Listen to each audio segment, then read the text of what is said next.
Seorang pria terekam CCTV nekat memamerkan alat vitalnya di depan rumah wanita pedagang kantin sekolah. Pemirsa, kasus pelecehan seksual terjadi dalam bus angkutan umum Trans Banyumas, Jawa Tengah. Pelaku tidak segan menempelkan alat kelaminnya ke penumpang lain, dan aksi ini pun terekam kamera pengawas. Aparat kepolisian Polres Batang mengamankan seorang pria yang tertangkap basah mencabuli 2 anak di bawah umur di sebuah gubuk. Tersangka mengaku dan terbukti telah melakukan perbuatan cabul kepada 30 anak-anak di bawah umur. Apakah kamu pernah mendengar kasus ini, atau bahkan ini? Berita-berita tersebut mungkin pernah kamu dengar di televisi, internet, bahkan media sosial. Kira-kira kenapa ya fenomena tersebut bisa terjadi? Nah, apa yang sudah teman-teman lihat adalah contoh gangguan parafilia. Apa sih parafilia? Dikutip dari ala dokter, parafilia adalah suatu kondisi ketika penderitanya merasakan rangsangan seksual yang kuat dan berulang pada aktivitas atau benda yang umumnya tidak menimbulkan rangsangan seksual pada orang lain. Nah, kondisi ini termasuk dalam jenis gangguan mental. Nah, dalam DSM-4, gangguan parafilia diklasifikasikan menjadi 8 gangguan spesifik, yaitu ekshibionisme, fetishisme, frottalisme, pedofilia, masokisme, sadisme, transvestisme, dan voyeurisme. Yang pertama adalah voyeurisme. Nah, voyeurisme ini adalah orang yang mendapatkan kepuasan rangsangan seksualnya dari aktivitas menyentuh seseorang. Yang berikutnya ada yang namanya ekshibionisme. Nah, ekshibionisme ini adalah orang yang menunjukkan alat kelaminnya di depan umum. Berikutnya ada yang namanya frottalisme. Frottalisme ini orang mendapatkan rangsangan atau kepuasan seksualnya dengan cara menggesekkan alat kelaminnya kepada objek tertentu. Nah, yang berikutnya ada masokisme. Masokisme ini adalah orang yang mendapatkan kepuasan seksual dari hasil siksaan oleh pasangannya. Nah, yang berikutnya itu ada sadisme. Sadisme ini berbeda dengan masokisme. Sadisme ini orang yang mencapai kepuasan seksual dengan melakukan siksaan kepada pasangannya. Lalu yang berikutnya ada pedofilia, di mana dia tuh mendapatkan rangsangan seksual atau kepuasan seksual kepada pasangannya yang umurnya 13 tahun ke bawah atau anak di bawah umur.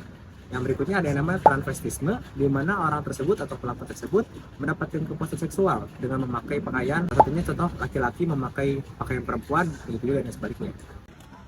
Yang terakhir ada yang namanya fetishisme, di mana pelaku mendapatkan kepuasan dengan objek mati atau benda yang di luar dari organ tubuh seseorang. Salah satunya kasus Gilang yang terkait dengan kain jari.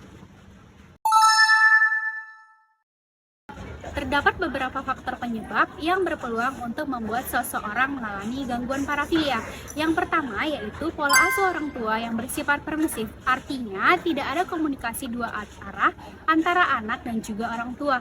Yang kedua, ibu yang terlalu dominan dalam pengasuhan. Yang ketiga, orang tua yang tidak memberikan pendidikan seks kepada anak. Yang keempat, lingkungan bermain, belajar, dan juga masyarakat yang mendukung untuk berkembangnya penyimpangan seksual. Yang kelima, punya pengalaman menjadi korban pemerkosaan atau pelecehan seksual. Dan yang terakhir, penggunaan alkohol dan juga obat-obatan terlarang.